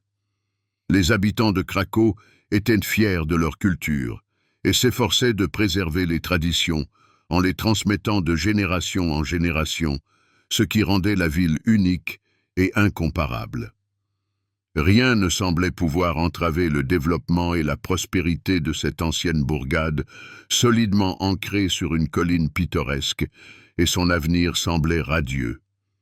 Mais l'histoire en décida autrement, et la ville, qui avait vécu pendant des siècles une vie riche et passionnante, se retrouva au seuil de changements soudains qui allaient complètement modifier son destin et la transformer en un fantôme du passé. Malgré la stabilité, la prospérité et la sécurité qui ont fait la renommée de Cracow pendant des siècles, sa position au sommet, qui lui a si longtemps servi de protection, a finalement été la cause des événements tragiques qui ont contraint ses habitants à quitter leur foyer et à abandonner la ville à jamais. Les premiers signes de problèmes sérieux sont apparus à la fin du XIXe siècle, lorsque la ville a subi un important glissement de terrain en 1892, annonçant une catastrophe imminente. Une partie importante des habitations fut alors endommagée et plusieurs familles durent s'installer plus bas sur la colline, ce qui marqua le premier pas vers l'abandon de la cité. Cependant, Les habitants pensaient qu'il s'agissait d'un événement isolé et continuaient leur vie comme d'habitude, sans prendre conscience de l'ampleur de la menace. La situation, cependant, s'est progressivement détériorée et la ville s'est retrouvée en danger. Le sol, composé principalement d'argile molle et de calcaire, est devenu moins stable et tout impact extérieur pouvait entraîner des conséquences tragiques. La construction d'un système moderne d'adduction d'eau dans la première moitié du XXe siècle, qui était censé améliorer la vie des citadins, a sérieusement aggravé le problème, mais a finalement conduit à la catastrophe. En raison de la mauvaise étanchéité des tuyaux, l'eau s'infiltrait constamment dans le sol, érodant l'argile et sapant progressivement les fondations des bâtiments, ce qui rendait le sol encore plus instable. Une grande tragédie s'est produite en 1963, lorsque la ville a de nouveau été frappée par un glissement de terrain d'une ampleur considérable, qui a été la goutte d'eau qui a fait déborder le vase.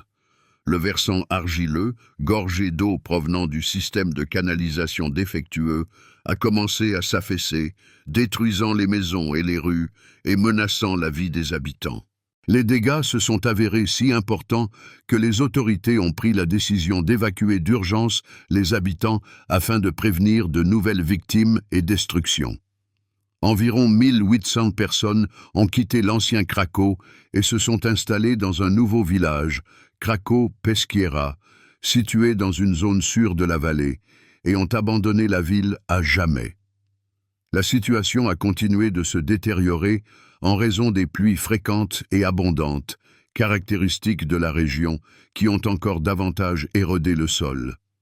En 1972, de fortes pluies ont provoqué de nouveaux glissements de terrain, détruisant définitivement les espoirs des habitants de rentrer chez eux et enterrant tous les rêves de reconstruction de la ville. Le dernier coup de grâce fut le tremblement de terre de 1980, qui causa encore plus de dommages à la ville et confirma définitivement l'impossibilité de sa restauration, mettant ainsi un terme à son avenir. Aujourd'hui, l'atmosphère du Kraków abandonné est à la fois impressionnante et effrayante et incite à réfléchir à la fragilité de l'existence humaine.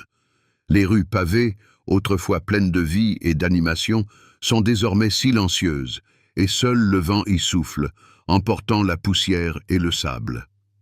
Presque tous les bâtiments sont à moitié en ruine, s'effritant progressivement sous l'effet des vents et des pluies, ce qui donne à la ville l'aspect d'un paysage post-apocalyptique. À travers les fenêtres sans cadre ni vitres, la végétation pousse, et les cours intérieures sont envahies par d'épais buissons et des herbes, témoignant de la façon dont la nature reprend le dessus sur la civilisation. L'église Saint-Nicolas, bien qu'endommagée, conserve encore des vestiges de sa grandeur passée. Les anciennes fresques, les arcades en pierre et les éléments de décoration rappellent la riche histoire de la ville et son héritage culturel.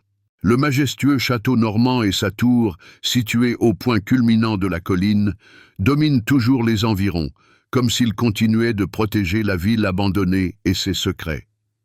Grâce à son atmosphère unique, Kraków est devenu un lieu de tournage prisé, attirant des cinéastes du monde entier. C'est ici que furent tournées des scènes de films célèbres tels que La Passion du Christ de Mel Gibson et Quantum of Solace de la saga James Bond, ce qui contribua à la popularisation de la ville et à l'attraction des touristes. En 2010, la ville a été inscrite sur la liste du Fonds mondial pour les monuments, ce qui souligne son importance en tant que site culturel et historique et témoigne de la reconnaissance de sa valeur pour l'humanité. Aujourd'hui, Kraków est ouvert aux touristes et aux voyageurs qui viennent y ressentir l'atmosphère unique d'une ville médiévale laissée seule face à la nature et au temps et s'immerger dans son histoire.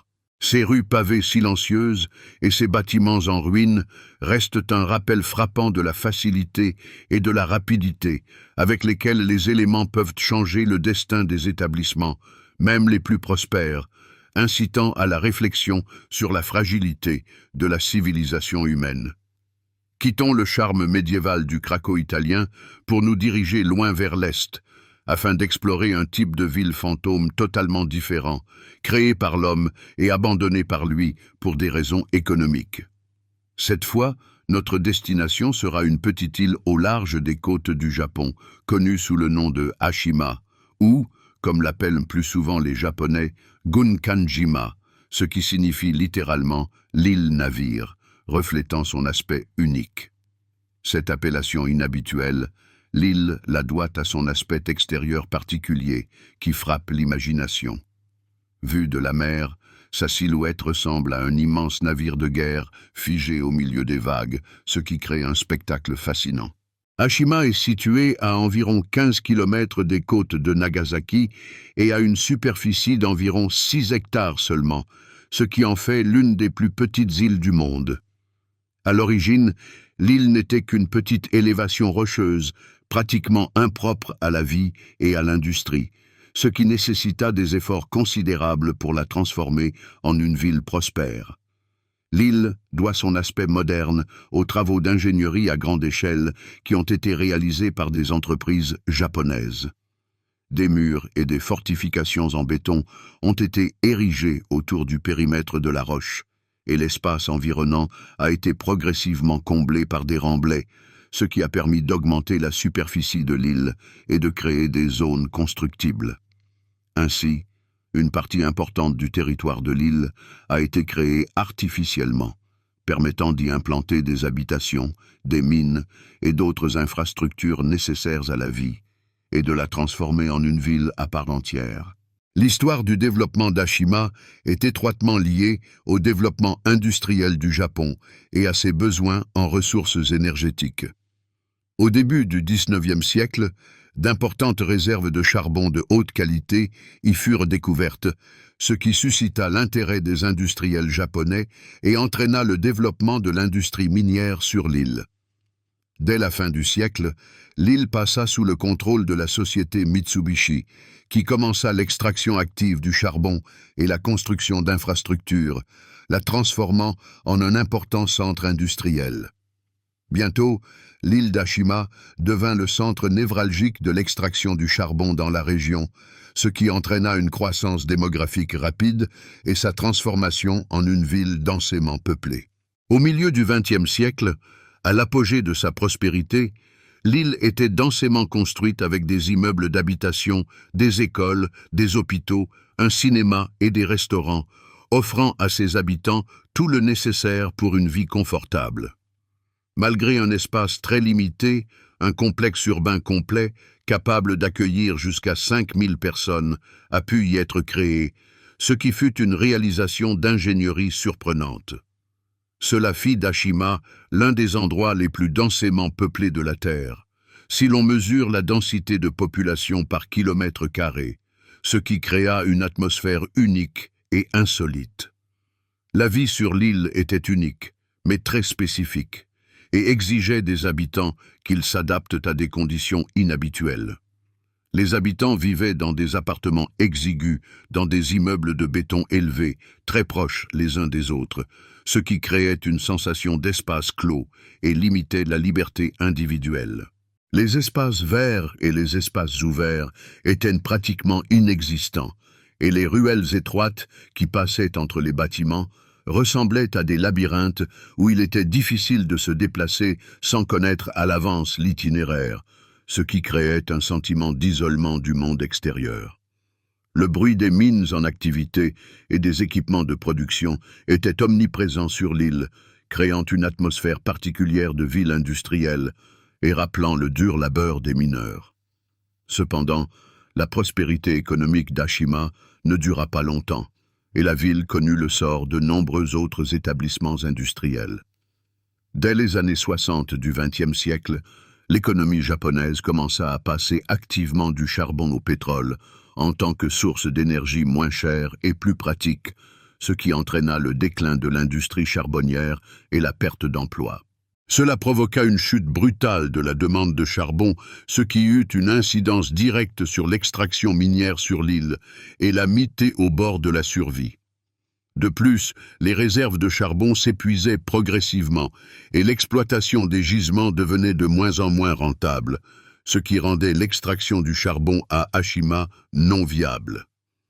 Au début des années 70, il devint clair que l'entretien des mines et de la ville sur l'île n'était pas économiquement viable, ce qui conduisit à la fermeture inévitable du gisement de charbon. En 1974, la société Mitsubishi prit la décision définitive de fermer les mines et d'évacuer les habitants, mettant ainsi un terme à l'histoire de la ville. Cette décision fut exécutée rapidement et sans délai, laissant les habitants sans ressources. En quelques semaines seulement, les gens quittèrent leur maison, n'emportant avec eux que le strict nécessaire et laissant derrière eux une ville entière, dotée d'une infrastructure entièrement fonctionnelle, comme figée dans le temps. Hashima se vida soudainement, devenant l'un des exemples les plus insolites de la rapidité avec laquelle un boom industriel peut être suivi d'un déclin, ne laissant derrière lui que le vide et le silence, et transformant la ville en un spectre du passé. L'aspect actuel de l'île d'Hashima ressemble à un incroyable paysage futuriste, tout droit sorti des pages d'un roman post-apocalyptique, attirant l'attention des touristes et des photographes du monde entier. Avec le temps, les murs en béton des maisons et des bâtiments industriels se sont couverts de fissures, témoignant de l'effet destructeur du temps et des éléments marins. Les façades ont noirci et se sont effondrées sous l'effet de l'air marin salin et du climat rigoureux, ce qui a donné à la ville un aspect sinistre. Les structures métalliques se sont progressivement rouillées et décomposées, se transformant en d'étranges objets d'art créés par la nature elle-même et soulignant la puissance du temps. Les complexes résidentiels à plusieurs étages, autrefois densément peuplés et emplis des voix de milliers d'habitants, se dressent désormais au-dessus de l'île, tels des gardiens silencieux d'un passé oublié, rappelant la grandeur passée de la ville. Les fenêtres de la plupart des appartements ont perdu leurs vitres depuis longtemps, les portes sont de travers ou sont tombées, révélant des intérieurs où l'on trouve encore des effets personnels, de vieux objets du quotidien et même des jouets abandonnés lors de l'évacuation précipitée, ce qui crée une sensation de voyage dans le temps. En raison de l'absence d'habitants et d'entretien constant, l'île a rapidement commencé à se recouvrir de végétation, démontrant la force de la nature et sa capacité à se rétablir même dans les conditions les plus extrêmes. Malgré les conditions difficiles et l'absence presque totale de sol, des plantes et de petits arbustes ont poussé sur les toits en béton et dans les fissures des murs, donnant à l'île un aspect étrange, presque fantastique, et créant un paysage unique. Les racines des arbres détruisent lentement les fondations en béton des maisons, ce qui témoigne de l'action implacable du temps et de la force de la nature. Hashima est devenu un véritable aimant pour les touristes, les photographes et les amateurs de mystères du monde entier, attirés par son aspect unique et son histoire tragique. Un halo de légendes et d'énigmes s'est formé autour de l'île, lié non seulement à son aspect mystérieux, mais aussi à l'histoire de ses habitants et alimenté par l'atmosphère d'abandon. L'une des légendes les plus répandues raconte qu'après l'abandon de l'île, des phénomènes inexplicables s'y seraient produits, ce qui attire les amateurs de paranormal. Des témoins parlent de bruits étranges, de voix et de silhouettes de personnes apparaissant dans les bâtiments abandonnés, ce qui crée une atmosphère de mystère et de peur. Bien sûr, la plupart de ces histoires sont le fruit de l'imagination, alimentée par l'atmosphère de désolation totale, mais cela rend la visite de Hashima encore plus attrayante et intéressante pour ceux qui aiment les lieux mystérieux et énigmatiques et attirent des touristes du monde entier.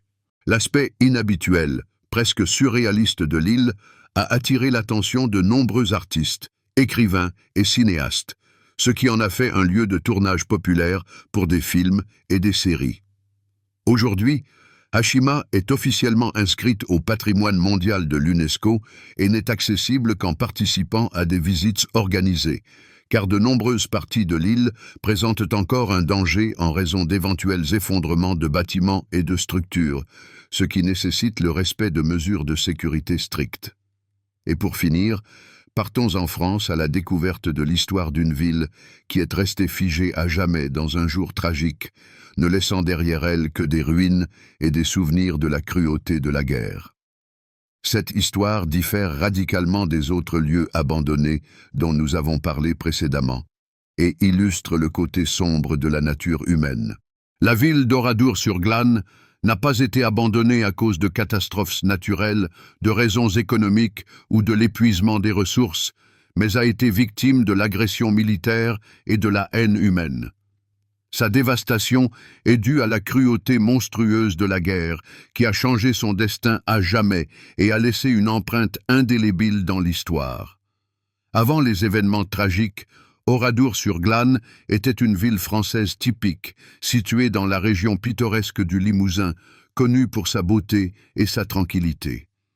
C'était une ville de province paisible, où la vie s'écoulait lentement et régulièrement, et où les gens vivaient en harmonie avec la nature. Au milieu du XXe siècle, elle comptait un peu plus de 600 habitants, liés les uns aux autres par des liens d'amitié et de voisinage. Ils pratiquaient l'agriculture, cultivaient la vigne, pratiquaient l'artisanat, le petit commerce et vivaient une vie paisible et tranquille, loin des grandes batailles et des dangers de la guerre, et ne se doutaient pas de la tragédie imminente. La ville était connue pour ses rues accueillantes, ses maisons en pierre soignées, ses petits cafés familiaux, ses boulangeries et ses jardins fleuris, et ses habitants étaient réputés pour leur hospitalité et leur convivialité, ce qui en faisait un lieu de vie et de villégiature attrayant. Cependant, cette tranquillité a été brutalement brisée le 10 juin 1944, quelques jours seulement après le débarquement des Alliés en Normandie, qui a marqué le début de la fin de l'occupation nazie. La ville d'Oradour-sur-Glane s'est retrouvée sur le chemin des troupes allemandes en retraite et en regroupement, parmi lesquelles se trouvait la tristement célèbre division blindée SS Das Reich, connue pour sa cruauté et ses atrocités. Au milieu de la journée, des détachements de soldats allemands sont entrés dans la ville et ont ordonné à tous les habitants de se rassembler immédiatement sur la place centrale pour un contrôle des papiers et un recensement, ce qui était un subterfuge destiné à rassembler tous les habitants en un seul endroit.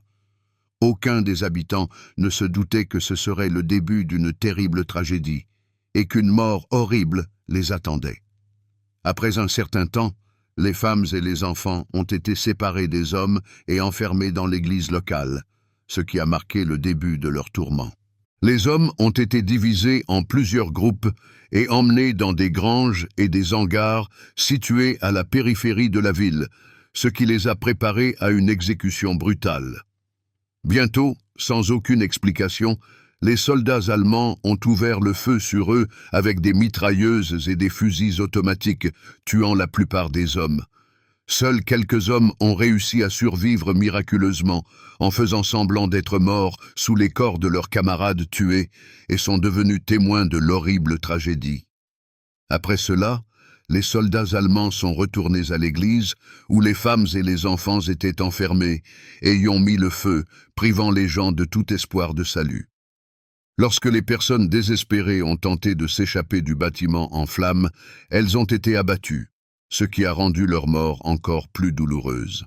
Aucune des personnes se trouvant dans l'église n'a réussi à survivre, ce qui est devenu l'une des pages les plus sombres de l'histoire de la Seconde Guerre mondiale.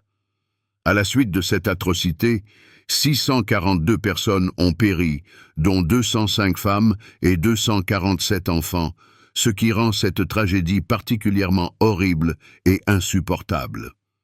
La raison précise pour laquelle les troupes allemandes ont choisi cette ville paisible pour une exécution aussi brutale reste encore incertaine et fait l'objet de débats parmi les historiens. Les historiens ont avancé des versions sur le lieu d'engagement de la résistance française ou sur une tentative d'intimider la population locale face à l'avancée des Alliés, mais aucune d'entre elles ne donne une explication complète de ce qui s'est passé. Cependant, toute tentative d'expliquer rationnellement une telle cruauté inhumaine ne peut pas entièrement révéler l'ampleur de cette tragédie et comprendre les motivations des criminels. Les habitants d'Oradour-sur-Glane ne représentaient aucune menace pour l'armée allemande et leur assassinat était un acte de cruauté insensé. Néanmoins, leur vie paisible a été interrompue en une seule journée et la ville a été détruite et ses habitants tués. Immédiatement après les massacres, les soldats allemands ont commencé à détruire et à incendier délibérément les maisons, les magasins et les cafés, transformant la ville autrefois florissante et paisible en ruine, ce qui est devenu un acte de vandalisme et de barbarie. Presque toute la ville a été ravagée par le feu et s'est transformée en quelques heures en ruines désertiques brûlées, témoignant des terribles conséquences de la guerre et de la haine humaine. Les autorités françaises ont décidé de ne jamais reconstruire Oradour-sur-Glane, le laissant délibérément dans l'état où il se trouvait après les événements tragiques du 10 juin 1944, afin de préserver la mémoire des victimes et de mettre en garde les générations futures contre la répétition de telles tragédies. Cette décision n'était pas simple ni univoque, mais elle avait une signification symbolique profonde et reflétait la volonté de préserver la mémoire de ce qui s'était passé. Reconstruire la ville après une tragédie d'une telle ampleur signifierait effacer de la mémoire de l'humanité le fait même des atrocités commises, comme si l'on essayait d'oublier ce qui s'était passé et de pardonner aux criminels. Au lieu de cela, il a été décidé de conserver les ruines, comme un rappel constant aux générations futures du prix de la guerre, de la haine et de la cruauté humaine, et comme un avertissement contre la répétition de tels crimes. Aujourd'hui, la ville est un lieu de mémoire et de silence particulier, rempli d'un tragique et digne profond, et destiné à servir de leçon pour toute l'humanité. L'atmosphère de la ville laisse une impression indélébile sur tous ceux qui la visitent, et fait réfléchir à la valeur de la vie humaine et à la nécessité de la paix. Un silence absolu règne ici, seulement perturbé par le bruit des pas des visiteurs, marchant lentement et prudemment sur les pavés, en signe de respect pour la mémoire des morts.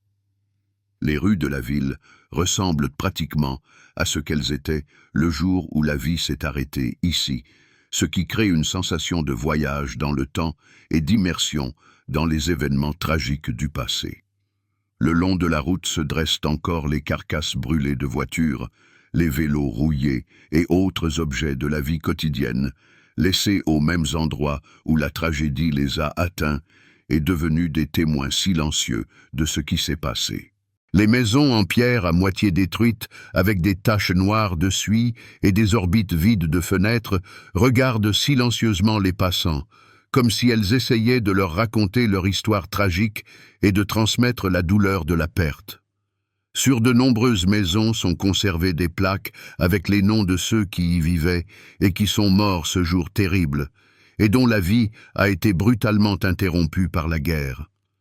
Ces simples détails rendent la tragédie plus personnelle et poignante, permettant aux visiteurs de ressentir l'ampleur de la perte qui s'est produite ici et de s'imprégner de la sympathie envers les victimes. L'église locale, dont les murs ont partiellement survécu et sont toujours debout, comme un symbole de foi et d'espoir, malgré les horreurs de la guerre, produit une impression particulière. Son espace intérieur désertique avec des murs brûlés et un autel à moitié détruit est devenu un symbole des horreurs de la guerre et de la tristesse qui envahit chaque visiteur, et un rappel du sort tragique d'innocents.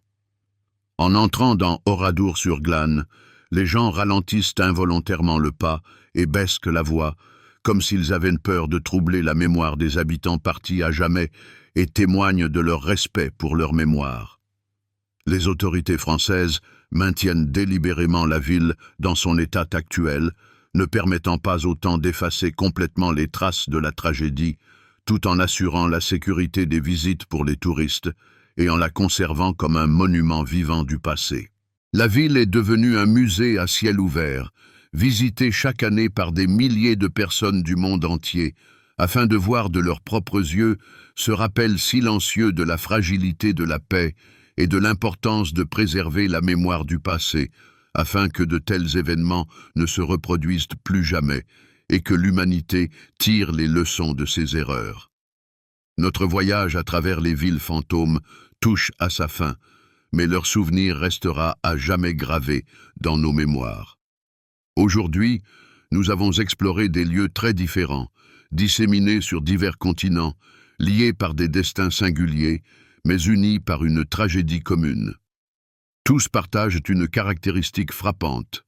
Autrefois vibrant de vie, résonnant de voix humaines, animés par le tumulte des rues, ces villes sont aujourd'hui désertées, transformées en monuments silencieux qui témoignent de la fragilité de l'existence humaine. Quelles leçons pouvons-nous tirer de ces lieux abandonnés et oubliés? Avant tout, ils nous rappellent la nature éphémère de la vie humaine et l'importance de savourer chaque instant. Nous avons souvent tendance à considérer notre quotidien comme immuable et éternel, mais les événements dont nous avons parlé aujourd'hui illustrent la rapidité et l'irréversibilité avec lesquelles notre monde peut basculer. Ils soulignent la nécessité d'être préparé à toute épreuve. Ces réflexions nous amènent à mesurer l'importance de chérir le présent, de prendre soin de ceux qui nous entourent et de retenir les leçons du passé afin de ne plus jamais reproduire les erreurs tragiques qui ont conduit à ces désastres et ainsi bâtir un avenir meilleur. Chaque ville que nous avons évoquée est un rappel silencieux des conséquences de la cruauté humaine, de la négligence ou des catastrophes naturelles, et un avertissement contre la répétition des erreurs passées. Dans ces lieux paisibles et silencieux, le temps semble s'être suspendu pour nous narrer des récits que nous devons écouter et pour transmettre l'expérience des générations précédentes. Merci de vous être joints à moi dans ce périple et d'avoir partagé ces histoires poignantes. J'espère que ce voyage vous a intéressé et passionné et que vous en avez retiré des connaissances nouvelles et précieuses. Bonne nuit et faites de beaux rêves en espérant que ces récits vous servent de leçon et de mise en garde.